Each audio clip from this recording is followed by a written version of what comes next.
Good evening, ladies and gentlemen. Kindly settle down. The distinguished speakers, those who are joining us in person, and also those who are joining us online from UK and China also joined us. We'll be connecting with them very soon.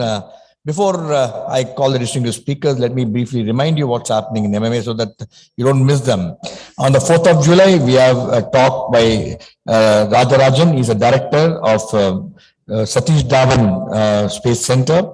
He's going to talk on another interesting subject, satellite project management, yet techno-managerial challenges. You know, space work, satellite division of Space Center, Sri Recorder has done some phenomenal work. ISRO in general has done a lot of work. So I request each one of you should come and watch it. It's happening on 4th evening at about 6:30, followed by dinner. This is a 9th KCG Varghese Endowment Lecture. On Wednesday, 6th of July, we have again a very interesting talk, which I urge upon, especially the management students and academicians to attend, creating a world-class higher education system in India, where Dr. KV Ramani, who is he is the founder and vice chancellor of Sai University, will be talking to us. Along with him, Mr. Shankar, founder camps, will be chairing this session. It's happening, and it will be very, very thought-provoking insight. And I'm sure it's going to kindle the thought of many. Please do come and join us on the evening of the 6th at MMA Management Center.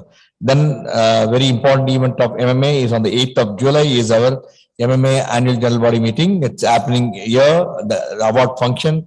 There's an opportunity for us to showcase what we have done over the period and also give the award under the category of manufacturing and services. We got a very, very proud winners who will be coming, and the winners will also be making a presentation on the managerial excellence. There's a managerial excellence seminar where they will be sharing what led them to win this award. What are the best practices they're practicing? Please do come. It's happening on the 8th of July at 4 o'clock in the evening, the seminar, followed by IT at 5:15. Then their award function from 6 to 7:30, where with 3 outstanding gentlemen will be agreed to be the guest of honor and chief guest. Mr. C.K. Ranganathan will be talking to us. Then we're also doing a couple of launches of MMA. I think we will be launching MMA special issue of Business Mandate. We will be launching MMA digital magazine, also MMA app. Many things are there. Do come. Thereafter, we have an AGM. Then we'll have a gala dinner. You can meet, network with large number of people will be attending this. So looking forward to seeing you on the 8th of July, Friday here at MMA Management Center. Then we have the events fixed up for you on the 13th. We have an event on Be the Heroine of Your Life, and that is Gangapriya Chakra will be talking to us. On the Friday, the 15th, we have Read and Grow. Then on the 16th, again, we have one-day seminar on development sector, organization for civil society organizations, and it's all about empowering and how we can impact the social sector. We want really capacity building of NGOs.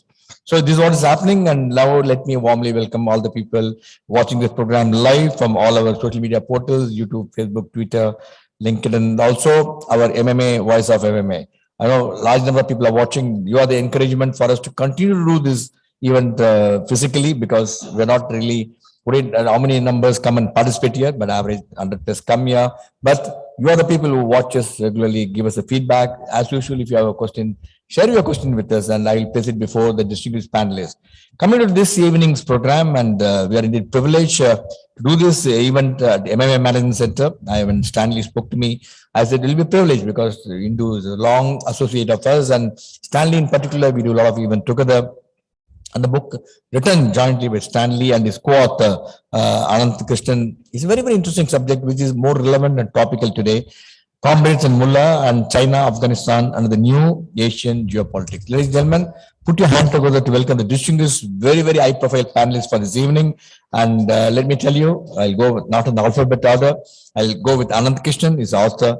He'll be joining us and talking to us from China. Then Stanley Johny is here with us. He's going to be talking to us. Vinitha Revi as independent scholar. Then we also have a Srinath Raghavan. He joined us in person. He's a historian.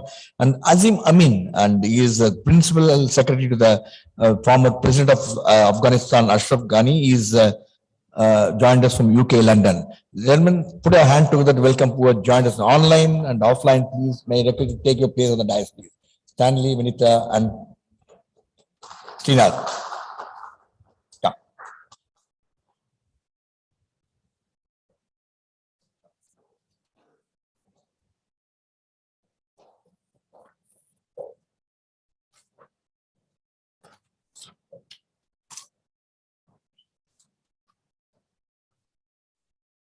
Let me warmly welcome all the panelists here and also our panelists who have joined us online, especially Aziz Amin. I know you joined us from UK. I know it's quite cold and nice there. And it's really a pleasure to have you with us this evening. And we are all eagerly looking forward to hearing you. The format of the program is, as I mentioned to you, we'll officially launch this book authored by Stanley and Srinath Raghavan. Srinath Raghavan is unable to join us. He's in China. So he's be joining us online. Otherwise, in case of some issues happening, we already got his recorded message, which we are readily available with us to play it for you. And now I request the dignitaries to launch the book officially so that we can move forward. Can you please bring the book? Yeah. Yes, please. You can show the book for a photo of Stanley, official launch of the book actually. Yes. Yes. Gentlemen, a big round of applause for Stanley and Srinath Raghavan for launching the book.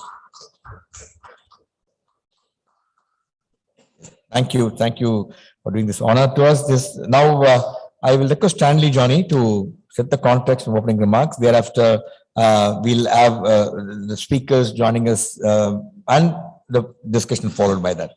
Over to you, Stanley. You have charge. You want to come here? You can do it from there out. No problem. Good afternoon. Good evening, everyone. First of all, let me thank MMA for organizing this event. When I remember that when I had my first word about the book with Captain Vijay Kumar, he immediately said that, yeah, why not? We can organize a book discussion on this topic. And thank you very much, Srinath and Dr. Vinitha Revi for joining us tonight. And my good friend Aziz Amin as well, who is very busy these days, particularly after the earthquake which hit his province. But he has also taken time to join us today. So about the book, so there was an interesting backstory about the book. So this book, the idea of this book was born in July 2021. So in July 2021, Mullah Baradar, who's the Taliban's co-founder and was also head of the political affairs committee of the Taliban, he visited China. So he was received by Chinese Foreign Minister Wang Yi in Tianjin. So there was this very interesting photograph where Wang Yi was welcoming him with open arms. So I tweeted this with a caption, "The Comrade and the Mullah." So was referring to Wang Yi and Mullah Baradar. So immediately Swati Chopra, who is the executive editor with HarperCollins, so she responded to that tweet saying, this can be the title of a book. And then Ananth joined in. Ananth, who's my colleague, who's been covering China for the Hindu for quite some time. Ananth joined in asking, Stanley, why can't we do it? So that's how then even I wasn't thinking about a book as such. So then Ananth, I remember we are having a conversation and Ananth was telling me that I think there is a cracking subject which we can explore together. So that's, I mean, to be specific, in July 2021, that's when we started writing on the book. So by the time we finished the first chapter, Kabul had fallen, Taliban had taken over the city. So at least on that front, we had some certainty what was happening to Afghanistan. But at the same time, when it comes to Afghanistan, or you see Afghanistan's history, it's got a very complicated history because Afghanistan is, it's popularly known as the graveyard of empires. At least if you look at Afghanistan's history in the last 3 centuries, you know, in the 19th century, the British went into Afghanistan, mid-19th century. In 20th century, the Soviets went into Afghanistan. And early 21st century, the Americans went into Afghanistan. So there are interesting similarities between all these 3 great power interventions in this country. The British went there because this was a time when the great game was going on between the British Empire and the Russian Empire. So the British wanted, to create a buffer zone or wanted to stop the Russians from getting into Afghanistan, which also, Afghanistan was on the Indian borders. The British did not want the Russian influence to reach in India, British India, the jewel and the British crown. So the British went into Afghanistan in 19th century, and then they brought in a regime change. Those Muhammad Khan's regime was brought down And then Shah Shuja Durrani's regime was replaced there in Kabul. But then within a few years, the British had to withdraw from Afghanistan. And while withdrawing, all British soldiers, except one who was a medical officer, all British soldiers and their camp followers were massacred. And only one person made it to their fort in Ghazni. So this is in the late 19th century. We actually start the book with the only surviving member of the British force in the introduction. And in the 20th century, in 1978, there was this communist revolution in Afghanistan. And then 1979, during the Christmas night, the Soviets rolled into Afghanistan. The Soviet actually, under the Soviet presence, there was a regime change. The president was brought down. The president was assassinated. And there was a new president in Kabul's presidential palace. And the Soviets, again, their main goal was to ensure that the communist regime survived, or rather to make sure that the Soviet influence in Afghanistan, stays. But 10 years down the line, we knew that the Soviets had to withdraw from Afghanistan in ignominy, right? And then, which also, within a couple of years, the Soviet Union itself would disintegrate. And then the Americans, in 2001, the Americans go into Afghanistan because after the 9/11 attack, they brought down the Taliban regime. And then the Islamic Republic of Afghanistan was founded. And the Americans were supporting the Islamic Republic of Afghanistan. At the zenith of their presence in Afghanistan, they had more than 100,000 soldiers in Afghanistan.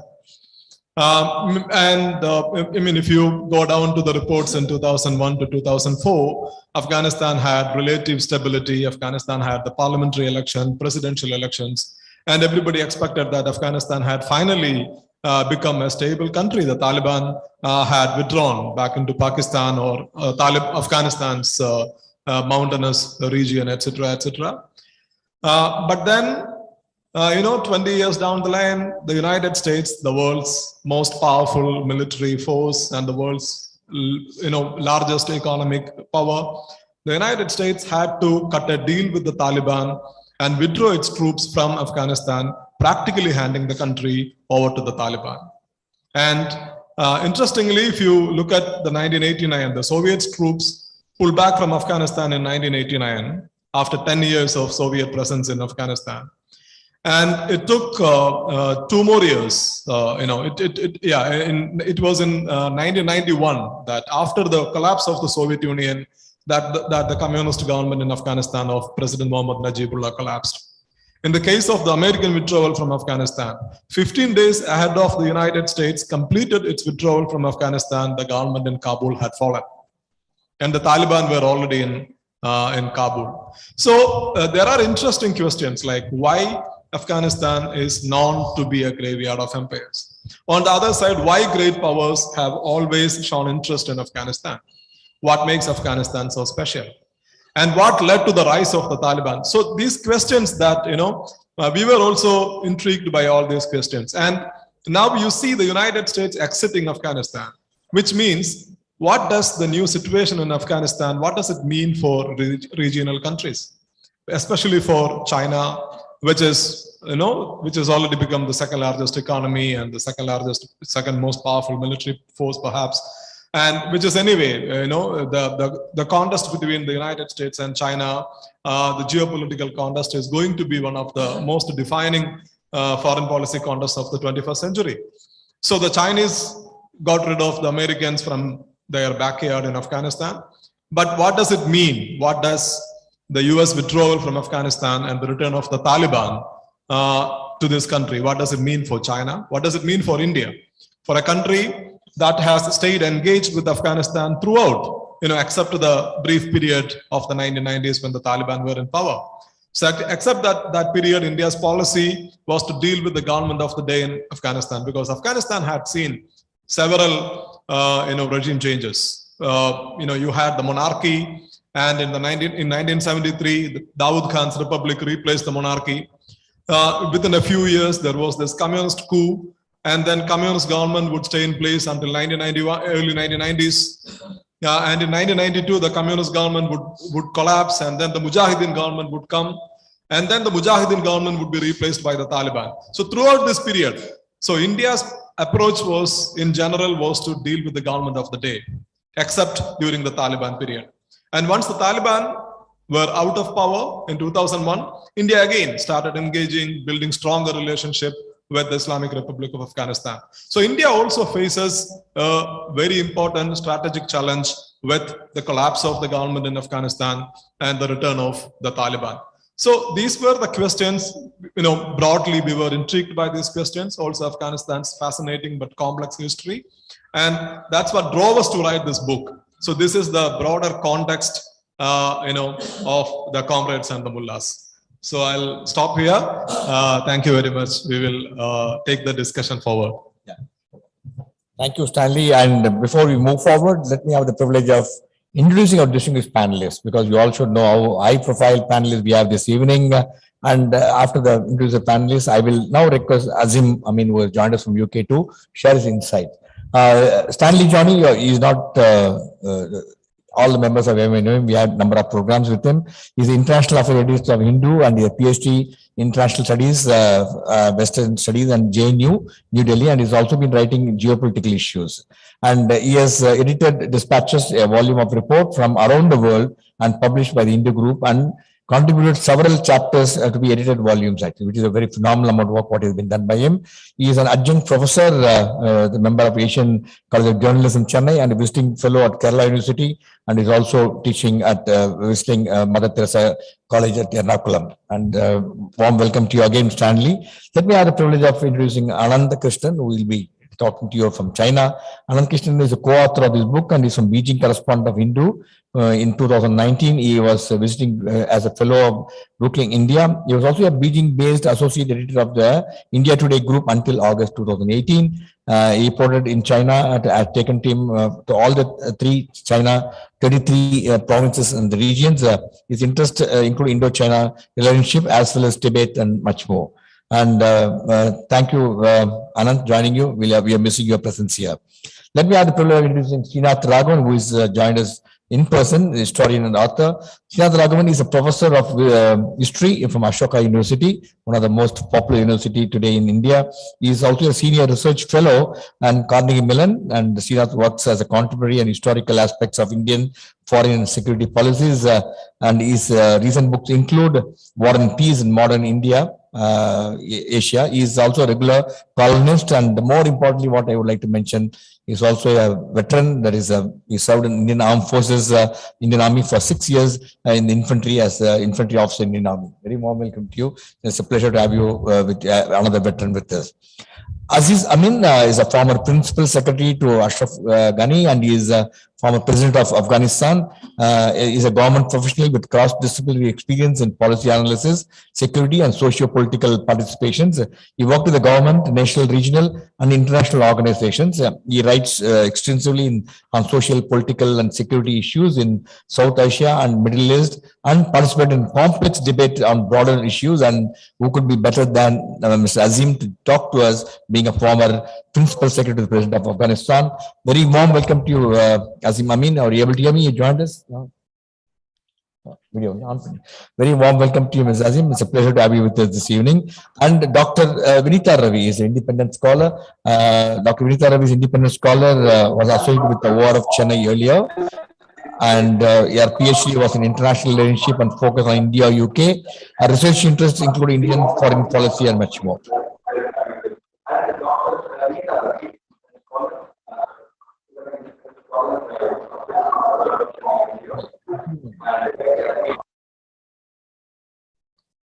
Yeah, now I request Mr. Amin to share his insights. Over to you, Mr. Azim Amin. Yes, please. Yeah, hello, can you hear me? Yes, Senpai. Go ahead, Mr. Azim. Thank you very much, and greetings everyone, especially to the distinguished panelists. Thanks to, I thank Captain retired Vijay Kumar for the invite as well. And I congratulate my friends, both Stanley Johny as well as Ananth Krishnan for their wonderful book. And I recommend everyone to read this wonderful piece of work produced by these both commendable authors. So when we talk about China's policy towards Afghanistan, it has always been viewed through the prism of Pakistan. China engagement with the previous government was heavily influenced by Pakistan, and so is now. However, the situation has now changed in Afghanistan, and the current Afghanistan presents both opportunity as well as risk for the Chinese government. The US and international forces have left Afghanistan, and the Taliban now control the government and so the country, and Taliban, which is said to be, and of course, having a very strong relation with Pakistan, and Pakistan is very close to China. Therefore, it presents, it was being said that it presents a lot of opportunities to the Chinese government in terms of expanding its political influence in the region. And of course, being a global power, you definitely need a sphere of influence, particularly controlling your neighborhood. So Afghanistan was a very, in a very strategically located geography. It presents, and being at the backyard of China, it is important for the Chinese government, and so the China to have a stable and stable Afghanistan and friendly government in Afghanistan that does not pose threat to its security, political, and economic interests.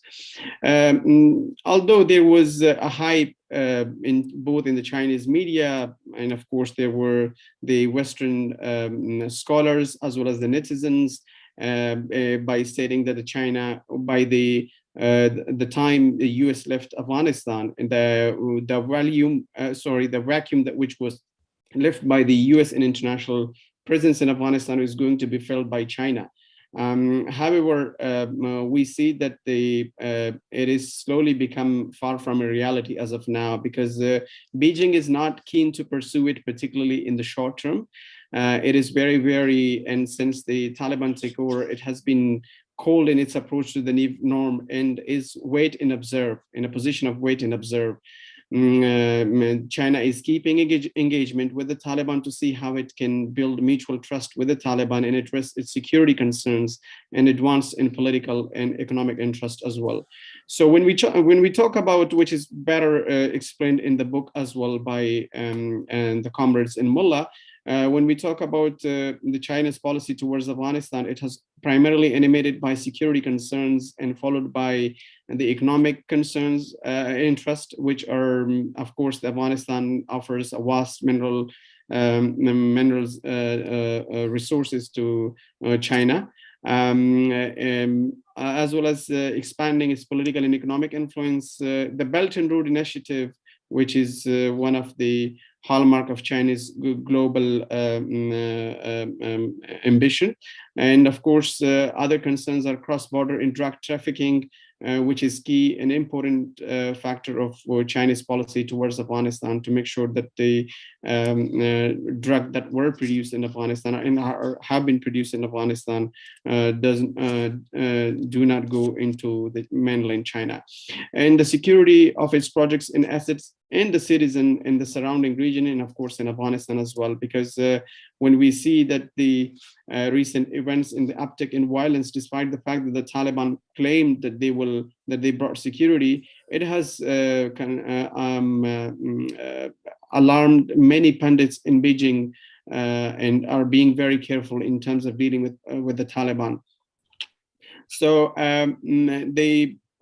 since the Taliban took over, the security incidents, especially by the ISPK, Islamic State of the Islamic State of Pakistan and Khorasan, and the other threat, which is the ATIM, are deemed by the Chinese as something that they as a primary concern in their, as per my information with the sources, the discussion that took place between the Taliban leadership as well as with the Chinese foreign minister earlier this year, it was primarily revolved around the threat to neutralize threat that are posing potential threat to the security of China. But I think ISPK attacks both in Kunduz, which was claimed to be carried out by the Uyghur, signifies the strength of the group, as well as the organization of the groups and their resources that they have at hands now since the Taliban have taken control of Afghanistan. Similarly, also the attacks that have been intensified in Pakistan, including in the northern areas, in the latest attack, which was in Balochistan, and of course in Karachi, a suicide bomber that blew herself up and targeted the Confucius Institute, Chinese Confucius Institute personnel. And these all concerns indicate that China is very wary of the Taliban and their promises, and is concerned of the presence of the non-state actors within Afghanistan.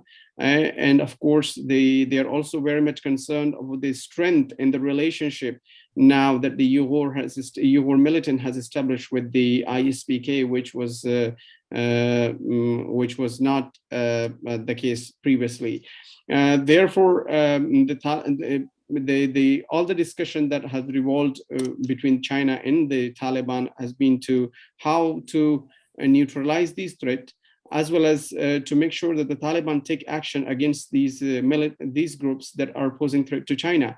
But expecting Taliban to crack down on these groups such as Uyghur, Al-Qaeda, or SPK, Al-Qaeda and other militants that were aligned with them, including the TTP, will have political consequences for the Taliban, although it worries Beijing in regional countries. So the Taliban cannot expel or capture these terrorist groups because so far the Taliban have not been recognized. For Taliban, a balance of maintaining coherence and maintaining relationship on one hand and modifying international partners in regional countries is an incredibly difficult task. And many of the Taliban fighters have developed personal relationship, and they have done intermarriages and established ideological bonds with these fighters. So thus, their immediate priority is to keeping the Taliban group and fighters rank and file cohesion, which is key to the longevity of their rule. And Taliban also know the consequences of upsetting these groups in case it does. Then where will these groups go? Most probably they will go and join the ISPK, and Taliban will not want to empower the ranks of and rank and file of its existential enemy, which is ISPK. I think this has created a lot of the warm reception that the Taliban received initially in Beijing has actually now is receiving a cold response from Beijing, as well as it is expecting the Taliban to continue and impressing Taliban both from directly in through the Pakistan to make sure that it takes action against these militant groups in order to avoid any political security and our other challenges to its presence in Afghanistan as well as in the region. Thank you. Thank you, Mr. Aziz, and thank you for insights. And today, I think we'll come back to you as soon as possible with the possible questions.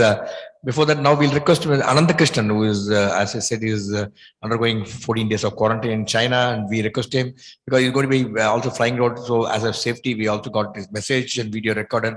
Can I have Mr. Ananth Krishnan from China's video, please? He's a co-author of the book. Yes, go ahead.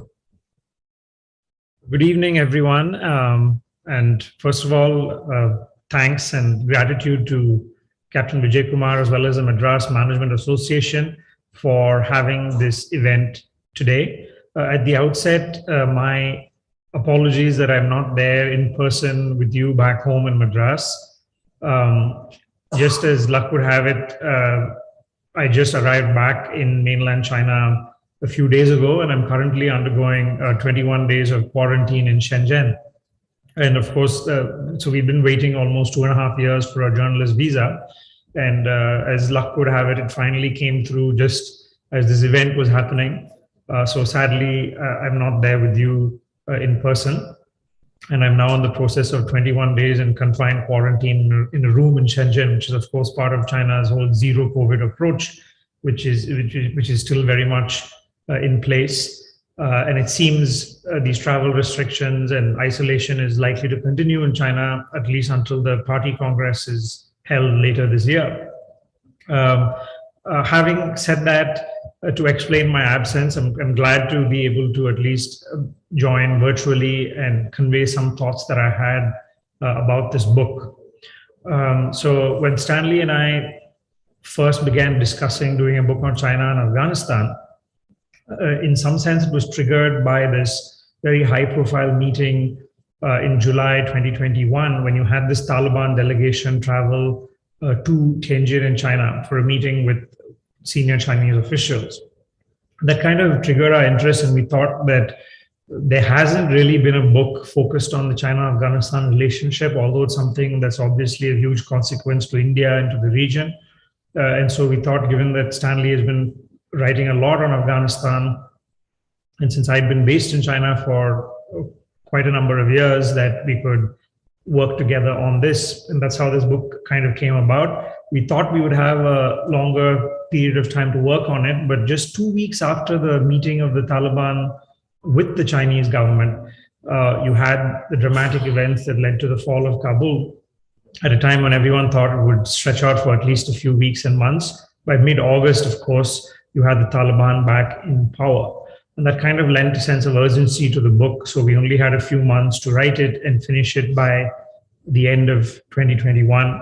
And of course, it came out earlier this year. So what I will do in the next few minutes is speak about some of the China-Afghanistan aspects of the book and the relationship. So what we do cover broadly is we look at, besides the domestic political situation in Afghanistan, how it got to where it is today, as well as the history of various foreign interventions, and especially the US intervention. We also look at the past of the China-Afghanistan relationship. We look at the China-Taliban dynamic in terms of the Taliban's first regime and how that panned out over those 5 years. And then we also look at some of the domestic drivers of China's foreign policy vis-a-vis Afghanistan. And by that, we have a chapter looking at focusing on Xinjiang and all the problems that are there. We look at the history of Islam in China, as well as China's often awkward relationship with Muslims who live in China, both in Xinjiang as well other Muslim minorities in China, as well as terrorism and how China deals with it both internally and externally. So it's quite a broad scope. And what I will focus on, since obviously I can't cover all of that ground, is to look at China's own relationship with the Taliban, and as well as China's evolving views on the Taliban. Afghanistan actually was one of the first countries to recognize the PRC in 1950. You had diplomatic relations between the two nations established 5 years later. The most significant development in those early years was a border agreement to settle the China-Afghan boundary. And on March 2nd, 1963, incidentally, the same day that China signed the controversial border agreement with Pakistan that India, of course, continues to reject, China and Afghanistan announced that they would enter formal talks, which made quite quick progress. By August 1963, they had a draft agreement. And by the end of that year, they signed a boundary treaty, which I think most observers agreed that largely favored Afghanistan, because it largely followed the boundary of the 1895 Britain-Russia agreement, which saw China give up claims to the Wakhan corridor, as well as recognize Soviet control of the Pamirs.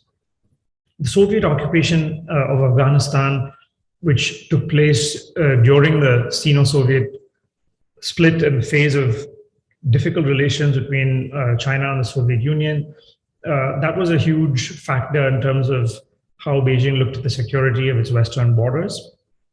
Beijing actually jumped into the efforts to support the Mujahideen against the Soviets, and you even had the PLA train Mujahideen fighters in Xinjiang, something that of course seems very unthinkable today. Now, fast forwarding to 1996 and the Taliban coming to power was a development that also hardly inspired Beijing's confidence, since there was a view of suspicion in terms of its links to extremist groups. especially those that China believed were active in Xinjiang.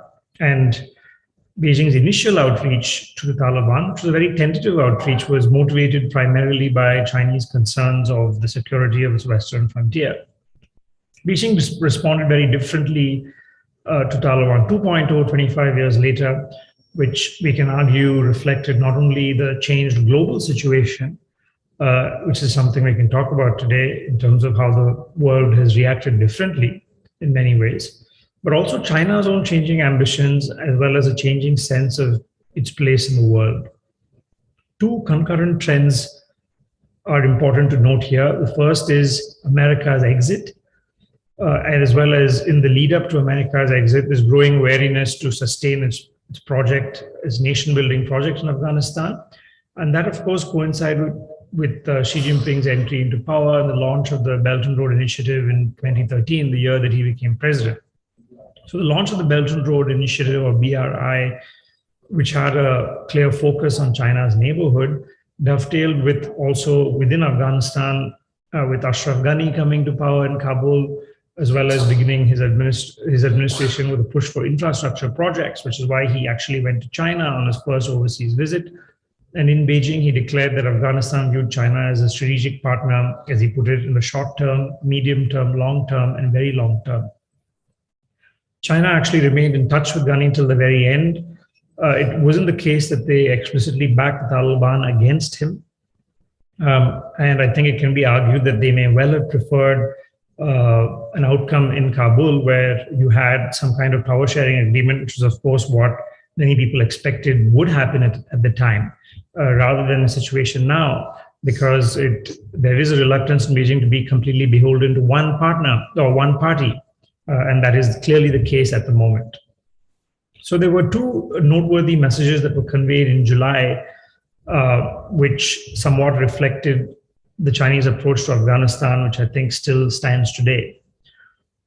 First is welcoming the fact that Afghanistan now belonged to the Afghan people and its future was in the hands of its own people. And of course, that's an implicit sort of reference to the end of American presence in Afghanistan.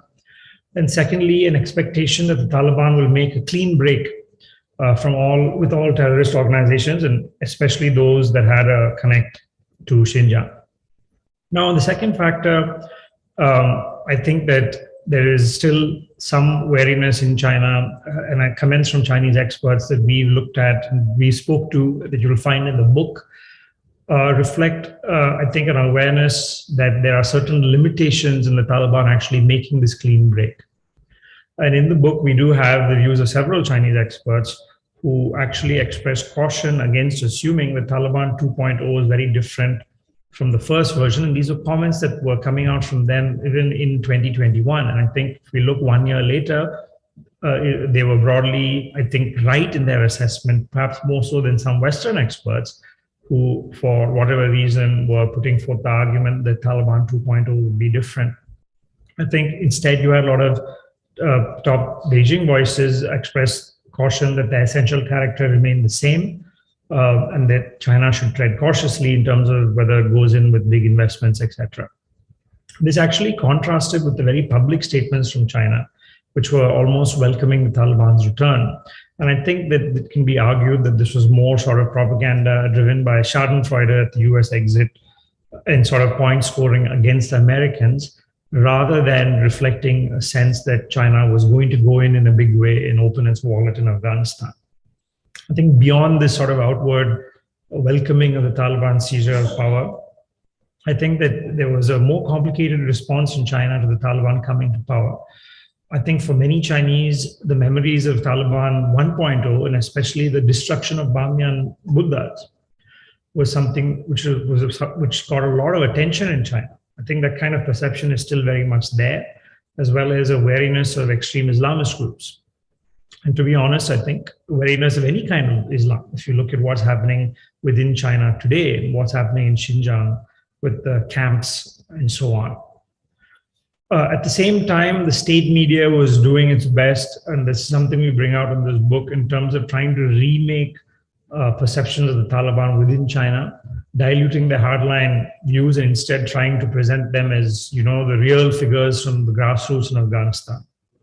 In fact, there were some people such as the professor of international relations, Wang Yiwei, who was even comparing the Taliban's victory to that of Mao Zedong's communists in 1949, saying that both were similar dynamics where you had a group that was representing the grassroots and the masses fighting a corrupt regime propped up by the imperialists. So that was kind of the sort of rhetoric that was coming out. But I think a lot of this was just hype. And one of the main points that we wanted to make in this book, you read a lot about in the media and the news about, China going in to tap all the mineral riches of Afghanistan, putting in billions of dollars, etc. The one point we wanted to make is don't believe the hype.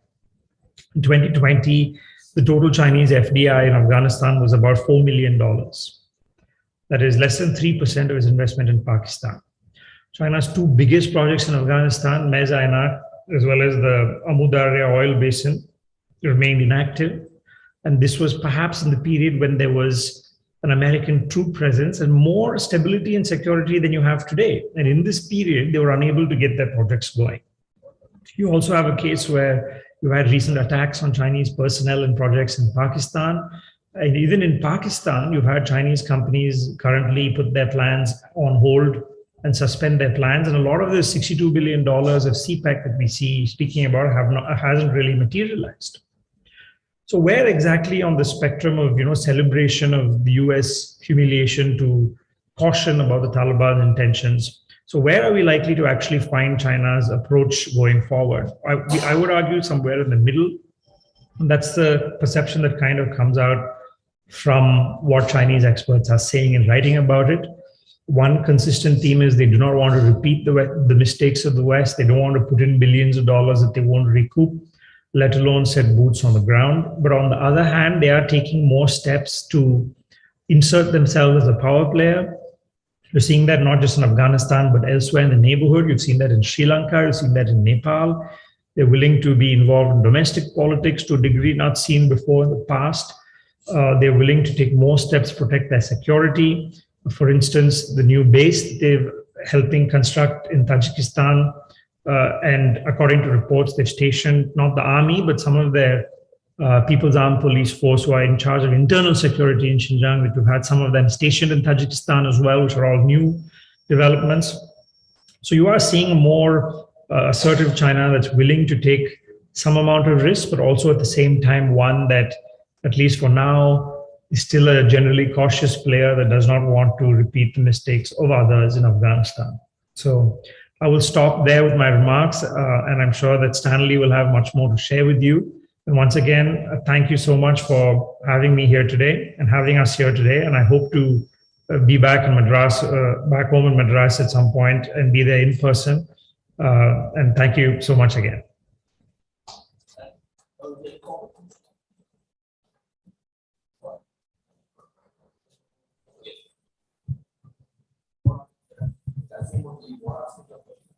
No, we will now go into the discussion.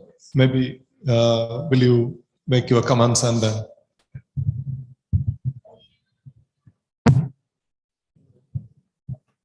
Good evening, everyone, and thanks for being here for this event about this very special book, which I'll come to in just 1 minute. I should begin by thanking Group Captain Vijay Kumar and the MMA for this invitation.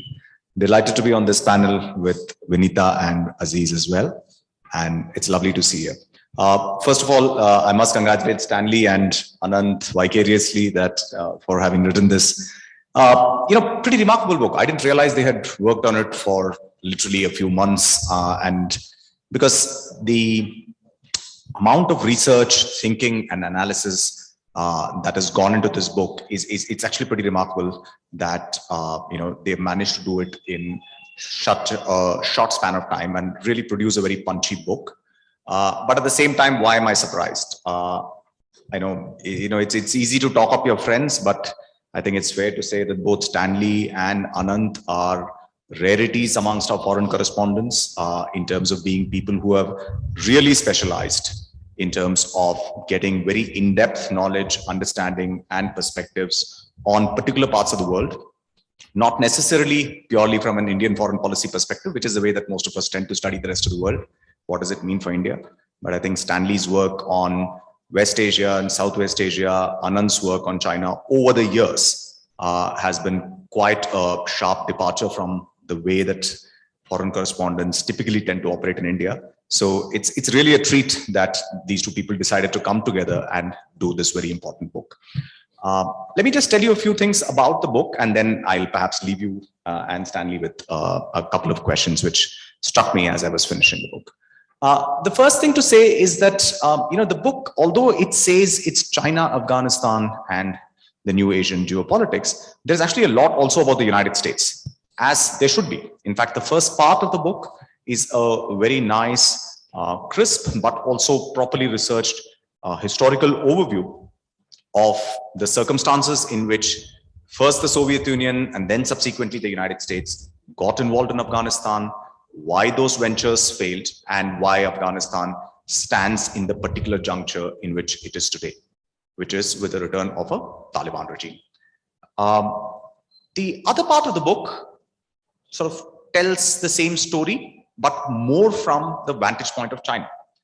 And there again, there are some very interesting things that they bring out, which I think are less well known and should be better known. For instance, the fact that the Chinese government was supporting the Mujahideen during their fight against the Soviet Red Army even back in the day. And there was a good reason for doing that, because the Pakistanis, who were the main conduit through whom much of the support for the Mujahideen was going on during the Soviet sort of occupation of Afghanistan, were very keen not to do something which would precipitate a Soviet invasion of Pakistan as well. So the Pakistanis therefore wanted to have what you would call plausible deniability of support which was being given to the Mujahideen, which in turn meant that there was a lot of requirement of Soviet-style equipment and ammunition to be used by the Mujahideen. And that is where the Chinese and the PLA actually came in. The PLA had a lot of Soviet-era equipment, which they then recycled through the Mujahideen. They also provided them with some training at that point of time, all of which is actually striking because it's not all that very well known. So the fact of China's involvement in Afghanistan is also not a very recent phenomenon. It is something that the Chinese have looked upon in the longer run. And as a historian, again, I would say that if you take the very long view of Chinese history, Inner Asia, as historians call it, which is Central Asia, etc., has always been historically very, very important for China, particularly over the last 4 centuries. So in a very real sense, the Chinese involvement in Afghanistan that this book actually really sort of focuses on, in some ways has longer roots. And I think they do a fantastic job of really laying out that background, which is so less understood even today. Now, where the sort of heart of the book really lies is in the confluence of these two trends, right? I mean, how do these two things come together in terms of this, right? And then that's where the argument about what is the new geopolitics out there. And then the book makes 2 broad claims about the importance of Afghanistan to China today, right? And Aziz touched on some of these issues, but just to put it in sort of bullet point form, I think the first point which they make is about the security concerns that China has about Islamist sort of militant groups, terrorist organizations, which are operating in the western province of Xinjiang, a province where the Chinese have taken extraordinary steps in order to sort of put great degrees of surveillance control and, through a system of camps for their own Muslim sort of people, right? And then there is a sort of an upsurge against that.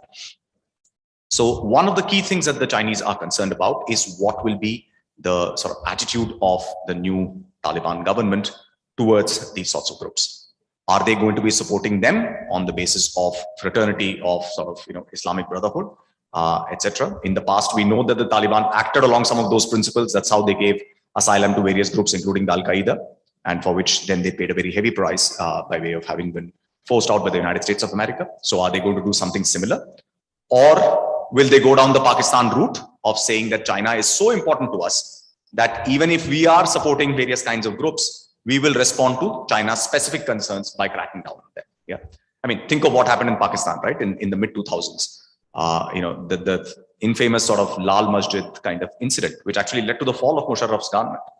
Musharraf basically, because Chinese nationals were targeted, he used the Pakistani troops to sort of flush out that area, and then that spiraled out into things which he could not control thereafter, right? So the Chinese have these 2 broad options, which is that one is that the Taliban are going to be sort of continuing some kind of a pan-Islamic agenda, versus a Taliban which operates much more like Pakistan, which is to say directly responsive to China's interests, even if there is a broader support for various kinds of extremist organizations.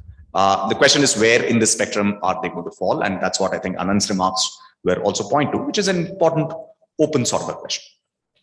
The second thing which the book points out, which is going to be very important in trying to understand how Afghanistan will potentially fit into China's kind of foreign policy, is to look at the Belt and Road Initiative, which is this kind of large collection of various kinds of projects which has been knit together into one particular vision. Now, again, I think we are at an interesting turning point when we come to the Belt and Road Initiative itself, right? And that's where I think I would agree with what Ananth was saying. Before we get carried away and start assuming that, the Chinese are going to pump in billions of dollars into Afghanistan as part of the BRI, or in order to sort of get minerals out of Afghanistan in return, etc. See, one of the key things about the BRI was that it was a Eurasian initiative. It was an attempt to link under Chinese sort of, not control so much as under Chinese initiative, Chinese leadership, a series of territories, markets, production centers, consumption sort of societies, all across Central Asia, leading all the way to Europe, right? Now, what the Ukraine war has done is effectively put paid to at least the European side of the BRI for the foreseeable future. The Chinese are going to find it extremely difficult to be able to do anything west of Russia as far as the BRI is concerned, right? Now, that puts a huge question mark on the future of the BRI itself, because it is at the European end of the BRI connectivity that you have the really affluent societies of Western Europe. Without them, what BRI is going to amount to is going to be an open question. And I think the Chinese will be asking themselves some hard questions about saying, what do we need to do?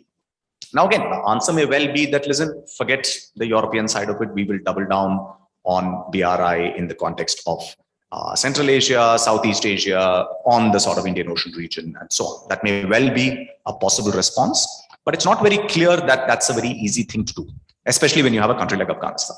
And let's face it, ultimately, if you look at the way the Chinese have dealt with most parts of the world, I think their interests have been led by what they think are possible returns on investment, what they see as, projects which have worked for them. Like all investors, they lose a lot of money, but there's nothing wrong with that. I mean, any group of people who have started a venture will know that the possibility of sort of things going bust is very high.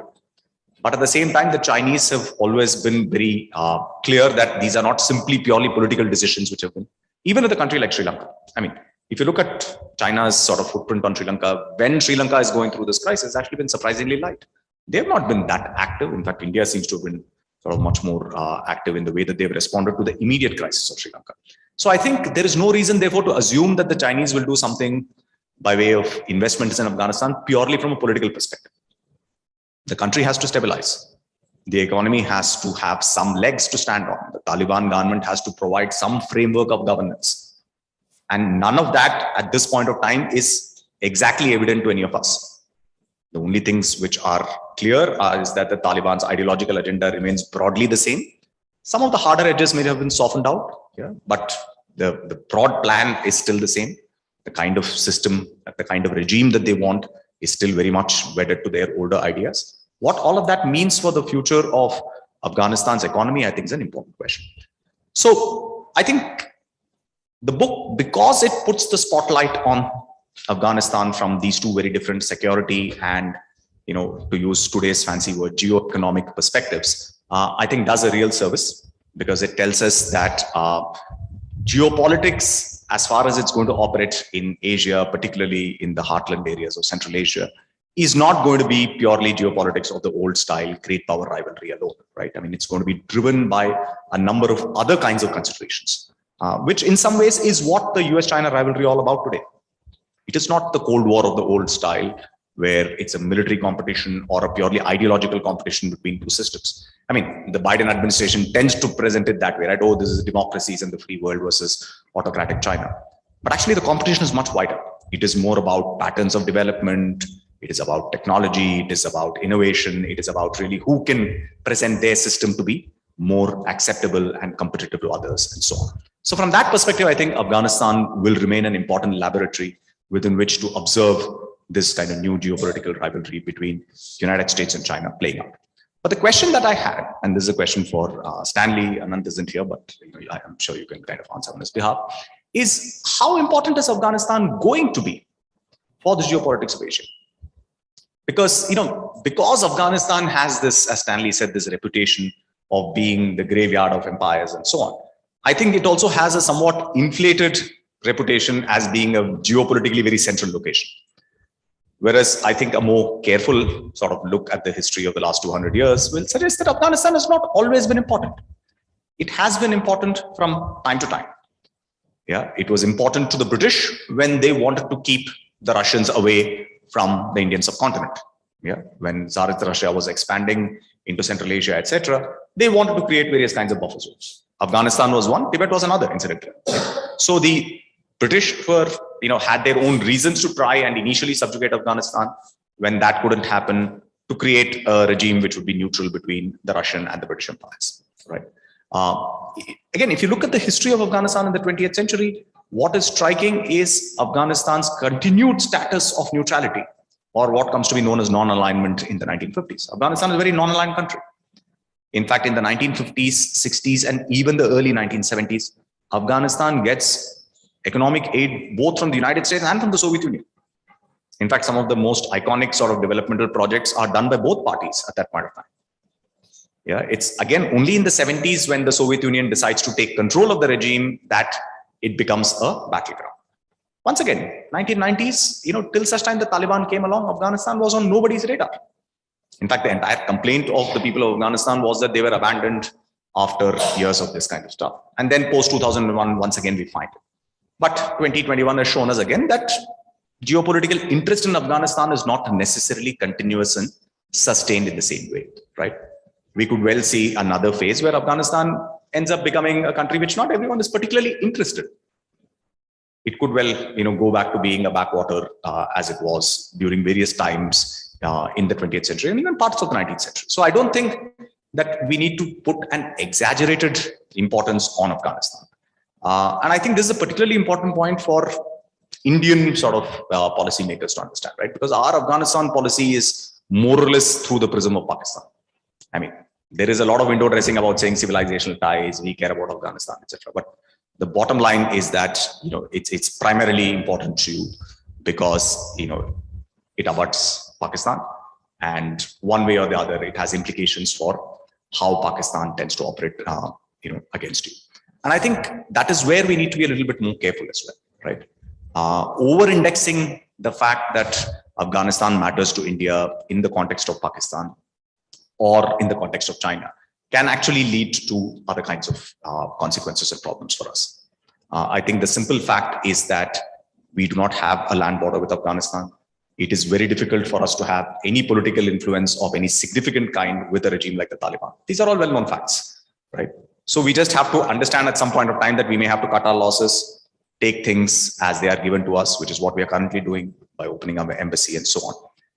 And perhaps not paying, putting too much weight on the fact that today there is a regime in Afghanistan which is closer to Pakistan and potentially much closer to China, etc. I think over-indexing on the importance of Afghanistan simply because of its location, etc., can also lead to an overestimation of what we need to do by way of response. So I would actually say that, the best thing for India to do is to wait and see what the Taliban regime manages to do, even by way of keeping the country up and running in some semblance of order. And that will in turn determine what the rest of the international community is going to do, whether they are interested in Afghanistan or they decide that, listen, Afghanistan is just too much of a backwater. There are other fish to fry as far as the geopolitics of Asia is concerned. So let me stop there.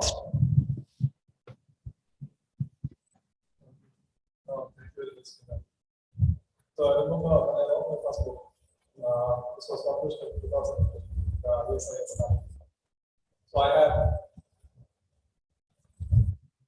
So I had started writing on West Asia and the Hindu just 2 years earlier. I had traveled to the region and then did some research and wrote this book. I didn't even know Srinath personally back then. I used to read, like all who are interested in international relations, I used to read his books and his columns. So I wrote the book and I emailed him asking that I have written this book. Would you like to read and comment on it? So he immediately agreed. He didn't even know me back then. So I'm very glad that today for my second book, he is here on stage with me discussing, this book, The Comrades and The Mullahs. So thank you very much, first of all. Regarding this, how important Afghanistan is going to be in Asian geopolitics. As you pointed out, geographically speaking, Afghanistan is in a very important position in Asia because you just look at the map. It is at the meeting point of West Asia, South Asia, East Asia, and Central Asia. On the one side of Afghanistan, you have Tajikistan and other Central Asian countries, and Iran on the other side, India and Pakistan on one side, and China shares a very small border, 76 kilometer border with Afghanistan. So geographically speaking, it is at the meeting point of Asia.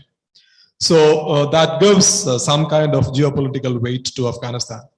But at the same time, when you look at Afghanistan, the changes in Afghanistan through the policies, the national interests of these countries involved.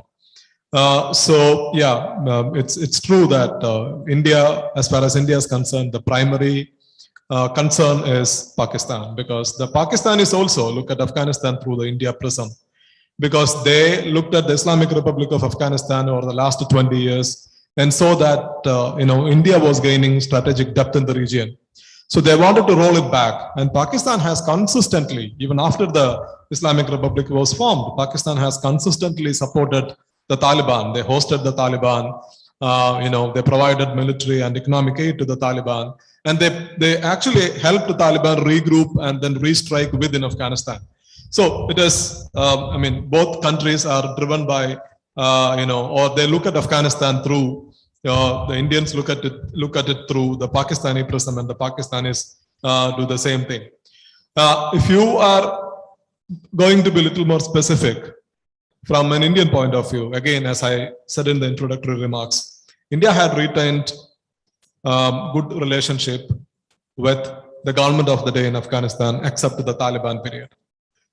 And why India did that during the 1990s? One thing is that the Taliban had not controlled the whole of Afghanistan. The northern part, the northern provinces were controlled by the Northern Alliance. So you had a rebellion in Afghanistan, and the Taliban were hosting anti-India militant groups. So that had posed some kind of security challenges to India. The same thing, the same challenges that the Uzbeks faced, the Chinese faced. So even the Iranians, Taliban had a very sectarian approach towards the Hazaras, and then they had attacked the Iranian consulate in Mazar-e-Sharif. Both countries had almost gone to a war in 1990s. So the regional dynamics as well as the domestic situation in Afghanistan were very hostile. The regional dynamic were different. So what India did in the 1990s was to cooperate with the other countries in the region, including Iran, Russia, Central Asian republics, in supporting the rebellion, the Northern Alliance against the Taliban. So this time, if you look at today's Afghanistan, the Taliban appear to be stronger. It doesn't mean that the Taliban would stabilize Afghanistan in the long run. I'm not saying that, because Afghanistan refused to be stabilized since the 1970s. You had different republics, different governments in Afghanistan. You had Dawood Khan's republic, you had the Communist Republic, you had the Mujahideen government, you had the Islamic Republic, and then you had the Taliban Emirate, the Islamic Emirate, and no ruler in Kabul had managed to stabilize Afghanistan since the 1970s. So it's too early to say whether the Taliban would be able to do it this time. But at the same time, the Taliban, if you look at Afghanistan, the Taliban seem to be stronger this time, because they now control the whole of Afghanistan, except the Panjshir Valley, where some resistance is there. And the regional dynamics have also changed, because none of the countries that supported the anti-Taliban rebellion in the 1990s are doing that, at least for now. Look at the Iranians, for example. They reached out to the Taliban much before, even before the Taliban took over Kabul. Or you look at the Russians. The Russians had hosted the Taliban in Moscow, Taliban delegation in Moscow. The Chinese did that in 2015. In 2015, in the Murray talks in Islamabad, the Chinese had sent a delegation along with the Obama administration to participate in the negotiation. So the regional dynamics have also changed. Even the Central Asian republics, except Tajikistan, I don't think all other countries right now are waiting to see what is happening in Afghanistan. So if you look at Afghanistan from an Indian point of view, domestically, I completely agree. That is the point, and that is the argument in our book also. The Taliban have essentially, the Taliban's ideology hasn't changed, nor its government, its way of governance. But at the same time, the Taliban, I think, realize that it is not their domestic repression that led to their downfall. Rather, it was its ideology, or its foreign policy, to be specific. Because the Taliban hosted Al-Qaeda, and Al-Qaeda plotted 9/11 attacks, sitting inside Afghanistan, which led to, the September 11 terrorist attacks brought in the United States. The Taliban government fell. So this time the Taliban, without making any changes, without undergoing any major transformation ideologically or domestically, but the Taliban seemed to be ready to engage with the regional players. So the Doha Agreement, 2020 Doha Agreement signed between the Taliban and the Trump administration practically institutionalized this approach of the Taliban, that the Taliban's approach, their selling point is that we are now the new rulers of Afghanistan. You need stability, you need security, you deal with us. Forget about how we are ruling over our people. That's not the matter. But in return, we promise you that we would not host anti-India, anti-China, or anti-Uzbek, anti-Tajik, or anti-Iran groups inside Afghanistan. Whether they would stand, whether they would keep these promises is a different matter, but this is the Taliban selling point. So India when India looks at Afghanistan, it sees this change in Taliban's approach, which means you can engage the Taliban and make sure that Afghanistan is not being used as a safe haven for anti-India militant groups on the one side. And then secondly, it also sees that the Taliban seem to be stronger in Afghanistan at this point of time, and that the Taliban and the regional dynamics have changed. You can't, cooperate with the Russians now in 2020 to bankroll an anti-Taliban militancy in Afghanistan. You can do that with the Iranians. At least at this point of time, it's not possible. It might change in the future, but at this point of time, it's not possible. So India has its security concerns. India also has made some 3 billion worth of investments in Afghanistan, which it would like to protect like any other country. And then thirdly, of course, it would also like to explore the possibility of the Taliban's autonomy from Pakistan's establishment in the long run.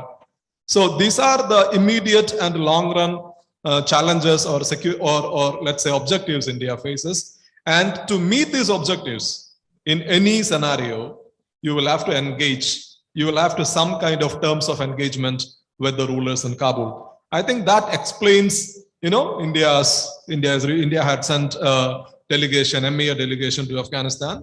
You have this ideology, whatever. You have a Hindu nationalist, BJP-ruled government in Delhi, and you have a Sunni, Deobandi, militant, insurgent-led government in Kabul, but that doesn't stop you from sending a delegation to Kabul to have direct negotiations with the Taliban delegation, right? So I think there is some amount of realism, pragmatic realism, driving Indian foreign policy here. So that also explains India's decision to open its embassy a couple of days ago. So completely agree that there is no point in over-indexing, but there are some compulsions that India is facing. And I think this approach towards the Taliban is driven by that realism. Yeah. Over to you, Dr. Vinitha Revi.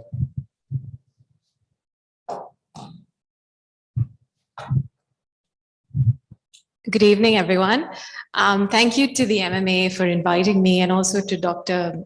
Stanley Johny for inviting me on this panel discussion. I just want to begin by saying that I really enjoyed reading this book. It was very engaging. It was gripping in large chunks. It was timely, to say the least, and of course also extremely comprehensive.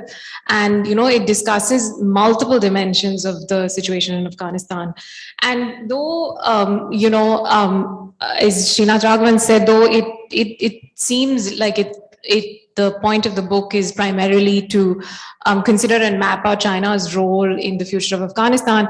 It actually provides so much context and so much historical background to this situation. And it looks at many, many aspects of the situation, so much history. It looks at the role of the regional players throughout history. It looks at, the changing dimensions of the US-Pakistan relationship, the US-China angle, China and Afghanistan and the history of that relationship as well, and the many changes that has gone through, the colonial legacy of Afghanistan being, used as a buffer state. The history of America's covert operations in Afghanistan, Operation Cyclone in the 1980s under the Reagan administration, and the shifting US foreign policy priorities, the way the focus changed, to Iraq and then to Syria. And, as well as looking at China as well, as Ananth discussed in detail, looking at all the priorities, the security priorities and the political and economic challenges that China's domestic pressures, the domestic challenges, and also its energy security, the urgent need for having these long-term energy deals, dealing with that and, so amongst a wide range of other issues and dimensions. So I would say for anyone who wants to, understand the geopolitics of this region, this is a fantastic book. And I think since a lot of the main arguments of this book have already been discussed by, the authors and the other panelists, I will just share a few of my takeaways after reading this book and a few questions that I was left with. So to begin with, I think I was really struck by the many parallels that are mapped out in this book. The similarities obviously between the US exit of Vietnam in 1973 and the US exit of Afghanistan in 2021 is of course the one that is most widely discussed and mentioned. But this book really details, further similarities in the US strategy, the stalemate machine, the parallels between the two presidents, President Nixon and Obama, trying to reduce US pressure as the war becomes, both unpopular at home as well as unwinnable on the ground, the way they switch, from direct participation to training and advisory roles. The way Zalmay Khalilzad is really, was seen as the new Henry Kissinger, who was sent in for direct negotiations with the Taliban. And I think, as the book points out, crucially, in both cases, the US was negotiating from this point of weakness. I think similarities can also be drawn in, in considering India's position throughout the years. And, the book discusses in 1989 how India realized that it had limited options in this Afghanistan that was changing. And in this, this region where Pakistan had an advantageous position. And I think here, today in 2022, we're really asking the same questions. Given the limited options, what should India do? There's a bit in the book that I really enjoyed that was detailing the MEA approach to the Mujahideen. And, that I felt like there was some elements of that approach that to me, rang as being still true or being relevant. And, some of the things that approach lists, it says, engage with the government in Kabul, despite its proximity to Pakistan, cultivate friendly ties, focus on people-to-people relationships, provide help for Afghanistan's economic welfare. And, I wonder, looking at, what's been happening over the last few days, whether we're really seeing the beginnings of such an approach in India, with India sending in this technical team, offering humanitarian assistance post the earthquake. I was also struck by this description of Afghanistan in 1992.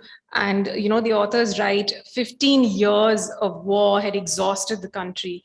It had one of the world's lowest life expectancies and the largest refugee problem. The new government, they write, was expected to unify the country, offer stable governance, end violence, and address critical issues such as providing security, fixing the economy, offering public services, and improving ties with neighboring countries. I mean, this sounds eerily like Afghanistan today, which, you know, as we all know, is dealing with a massive humanitarian crisis. There's acute malnutrition, there's food shortage, there is food insecurity, extreme food insecurity. And now, you know, there's been this deadly earthquake that reports say has taken, you know, more than 1,000 deaths. And, you know, the situation in Afghanistan is desperate. And I think we have to ask the same questions that were asked then, which is, will this new government be able to unify the country? Can it offer stable governance? Can it address the crisis? Can it fix the economy? So these are just some of the many, many similarities, I would say, that are explored in this book. And it really gives weight to the argument that I think the authors make, that, you know, history really repeats itself, and that if we don't learn from our history, then we're condemned to keep repeating the same mistakes over and over again. And I think in this region, you know, it's abundantly clear that this is what happens. The second half of the book I found was, you know, in contrast, it really touches on all the ways in which the geopolitics has changed, and that it has changed in many ways very dramatically. And, you know, the situation today is different. It seems different. And as the authors point out, most countries are reacting to the Taliban differently. And, you know, we see that they are willing to engage with the Taliban. The potential for China in Afghanistan is also very different today. The Taliban spokesman called China our most important partner, and went on to say that, you know, cooperation with China represents a fundamental and extraordinary opportunity for us. China also seems different today, and it's no longer biding time, hiding brightness. And as the book points out, it's, you know, instead striving for achievement, and it sees this US exit, this chaotic exit, as a chance to offer their model of development as an alternative and, you know, as a counterpoint to the West. I think the book also maps out this very significant change, you know, in the way that it sees, in the way China is seeing the world, the way China is seeing its peripheries, the way China is seeing its neighborhood. Since launching the BRI. And, you know, the authors argue that Beijing seems less averse about inserting itself into the internal affairs of its neighbors in order to shape events to suit its interests. But again, I would say that, you know, as both the authors have said, and also as Srinath Raghavan has pointed out, that, and, you know, I mean, Aziz has also pointed out that there are many layers to the China's approach and to China's calculations. And China has always been concerned about security and the security of its Western borders. And of course, an unstable Afghanistan, which could have spillover effects in Pakistan, which could then affect its projects, is of course, you know, not desirable at all. I think ultimately the book for me, what it did was provided this much needed nuanced understanding of China's approach to Afghanistan. And there were two phrases in particular that, you know, stood out for me. I think one is borrowed from Andrew Small, which is ruthless pragmatism. And the other is a reluctant embrace. And, you know, for me, these two phrases really summarized China's approach to Afghanistan, and I think it's possible approach into the future. And so, you know, yes, as you know, everyone has said, there is a lot of hype about the projects, about the potential investment, about mining and so on. But that hype is not always reflective of reality. And I think Ananth spoke about this, that the reality is that the economic relationship that China has had has been a limited one in Afghanistan. And, you know, as the book argues and the authors say, in China policy, propaganda is not policy. So I'll just end with 2 points. The first is that in, you know, when the Taliban captured Kabul in 2021, the Maldivian minister, Abdullah Shahid, who is also the president of the United Nations General Assembly, he said, we in the international community should help the Afghan people in whatever way they so desire. And I think this question of what do the Afghan people desire is still largely unaddressed and slightly out of focus. And, the book rightly points out that the people of Afghanistan should be at the center of any story that we tell about Afghanistan. And that, unfortunately, they've always been secondary to the calculations of those who have been in power. And, that is really the tragedy of great power politics. And in that sense, I think panels like this are really important and vital, where we actually include and, have Afghan voices also telling that story. My final takeaway is an argument that is made in the book. At the end of the book, it's an argument for regionalism. So I think looking at the situation in Afghanistan, I completely agree that this is not a crisis that can be solved bilaterally. It is not one that can be solved multilaterally involving superpower rivalry. I think regional players need to be involved. And importantly, I think the book points out that, China is in this geopolitical sweet spot, as they say, where it seems to be the only country that has good working relations with virtually every party that has a stake in the conflict, whether it's Taliban, Iran, Russia, and of course, it's all weather friend Pakistan. And I think this is something that India will need to consider. So I'd like to end by just asking, Stanley, I know you said in your previous remarks that the regional dynamics has changed, but how do you see regionalism as going forward? How do you see India working with these regional players? Now, the Taliban has obviously given reassurances to China that it will not allow Afghan territory to be used against it. It was, part of the February 2020 agreement with the US. But what about Iran and Russia? Like what are their concerns? And, can India work with them? And also, how are these assurances to be verified? How are they to be enforced?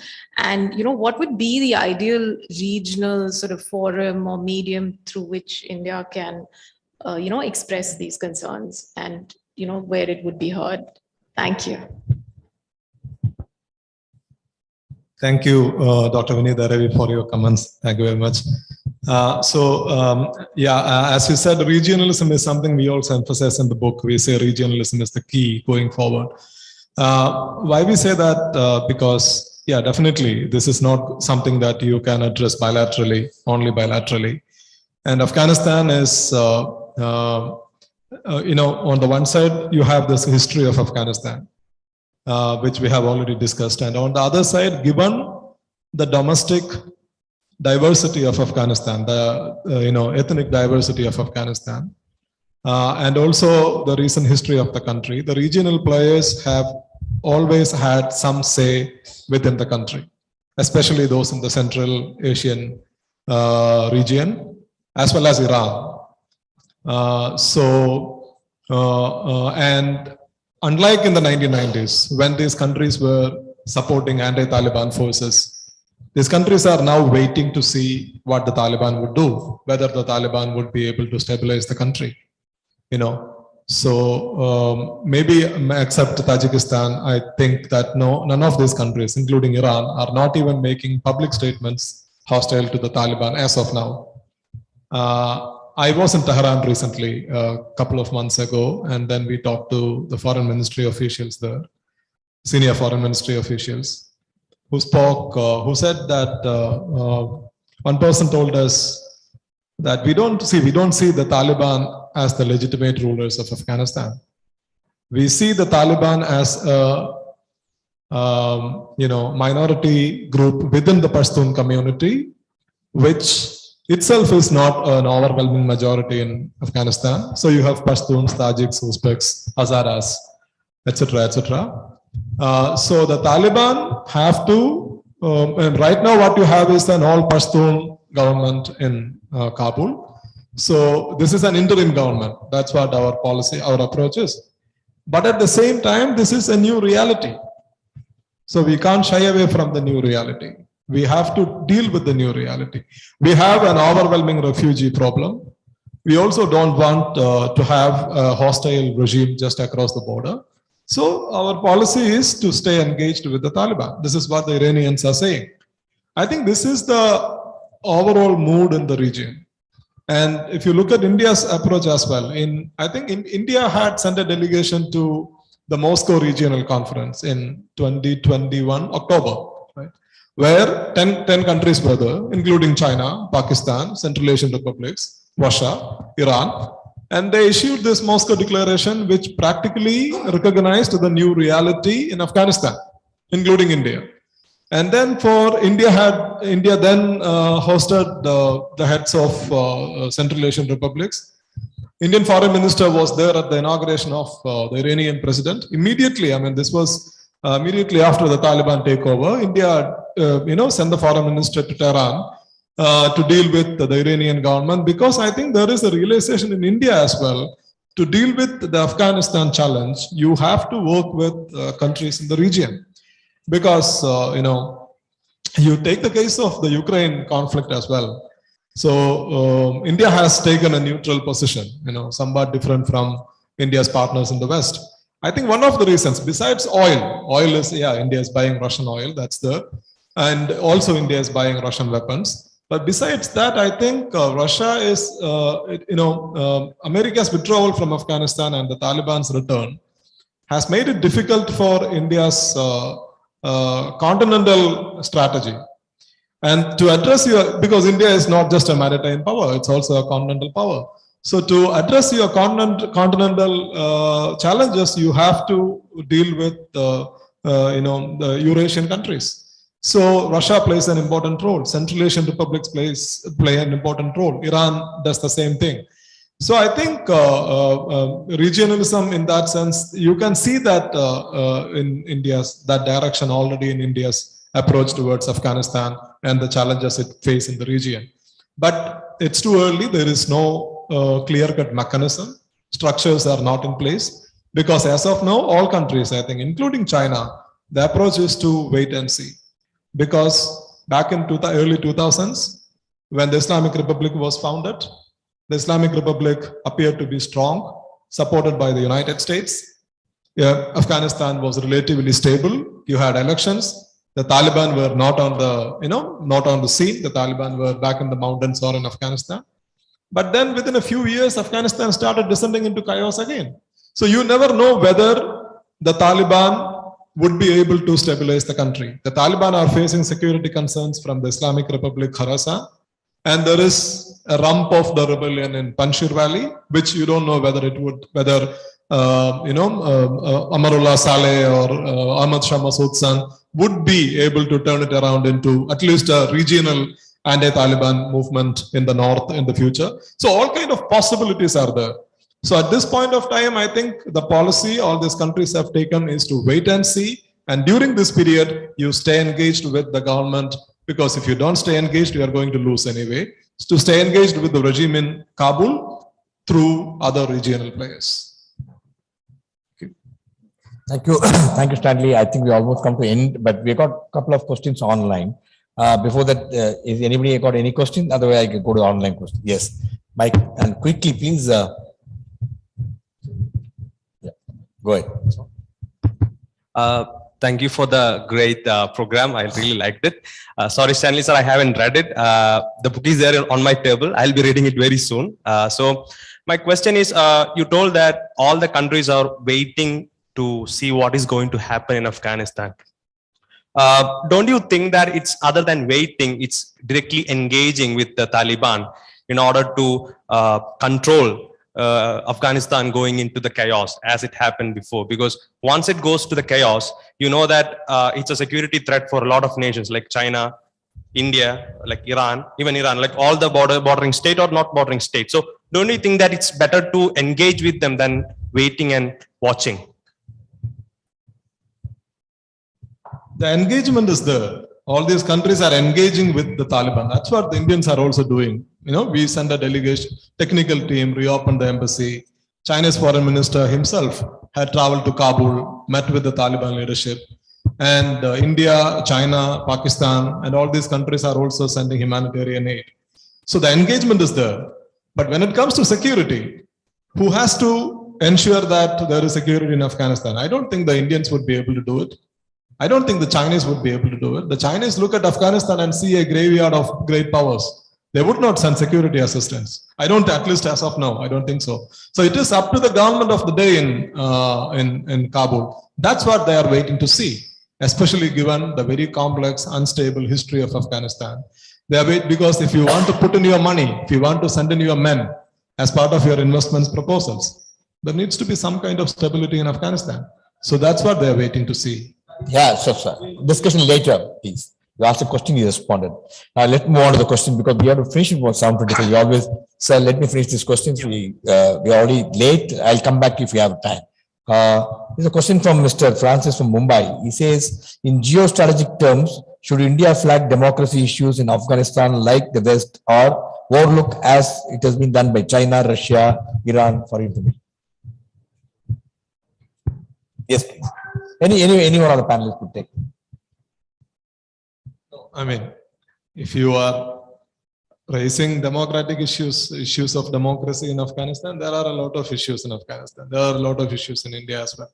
So I think you should stay engaged based on realism, your own realistic assessment of foreign policy instead of, because yeah, you should promote, you should call for rights. Definitely, you can call for rights, but it is not up to yourself. You can, I don't think you can arm twist. It's not possible. You can arm twist the government in Afghanistan to do something. And the Taliban also know that, I mean, they are not going to listen to you and then change their ideology. That's not going to happen. So what you have to do, I think, is to kind of, you know, engage them based on your own pragmatic assessment. That's what you should. Thank you. Here's a question from Mr. Ram from Coimbatore. He says, what is the Taliban mood for BBC Indian involvement? What is the Taliban's mood for BBC Indian involvement?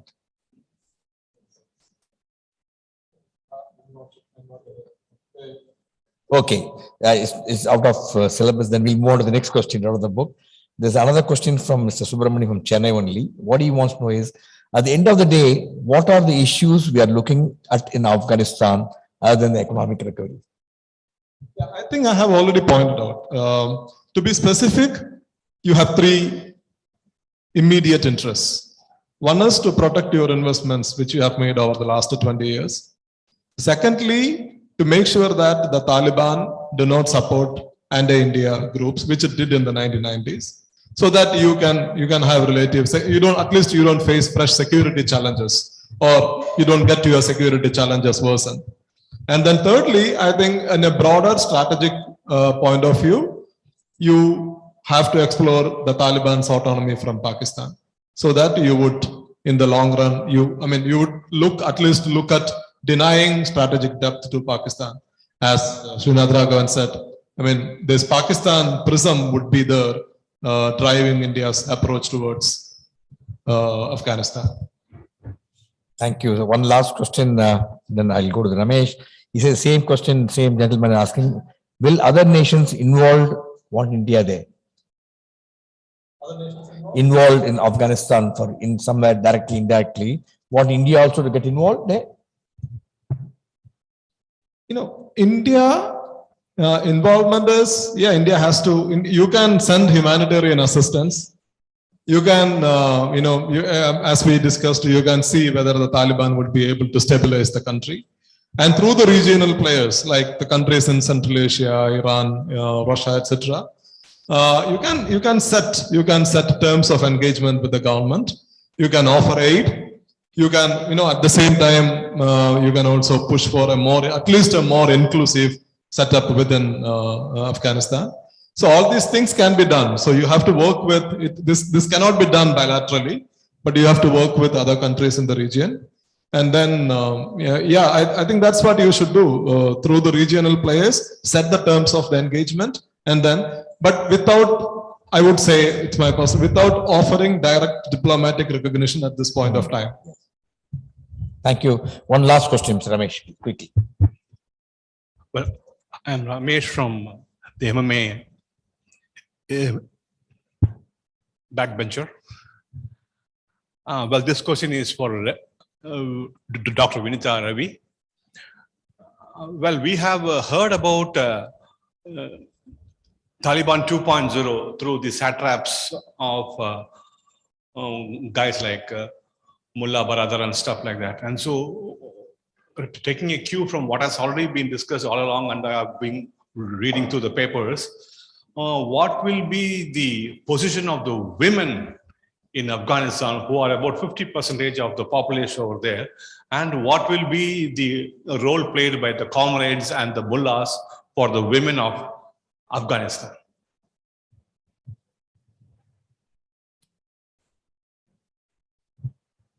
I mean, I think so far we know that not much has changed, and that if you read the book, they make a very strong case for the fact that, you know, that in a sense, the Taliban has not changed, and that, you know, 2.0 is not that different from, you know, the Taliban.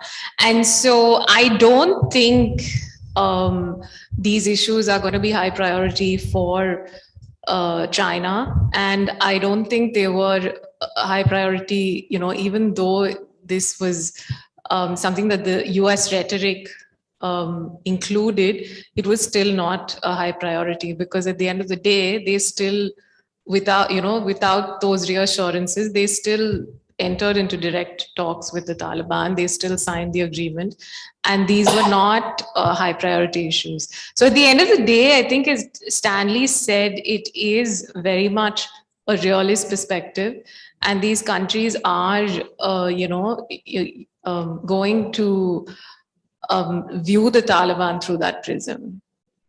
So. Thank you. Thank you. Thank you, sir. We'll discuss later. Yes, it's already been answered. Yes. I think we already overshot by 10 minutes, and we already maintained the time. There's so many viewers watching this program live. They already 50% of them logged out. We have more than 430 viewers watching online. And thank you, Ananth, Stanley. Fascinating evening, lovely book. Congratulations once again. Dr. Vinitha Revi, thank you for joining us, bringing your insights on the book. Srinath Raghavan, brilliant insights. Again, it's a great thing. And Aziz Amin joined us from London. Thank you so much for your being there. Ladies and gentlemen, big round of applause for the subject. Very rarely discussed and not many know. I think it's very important for management as well, like us, to know the geopolitical issues and how it's going to impact as a nation, on also on trade and industry and other interpersonal relationship. Thank you so much. And as a token of our appreciation, this is what we're going to give you. We are going to give you some more books for you to read, but it's interesting.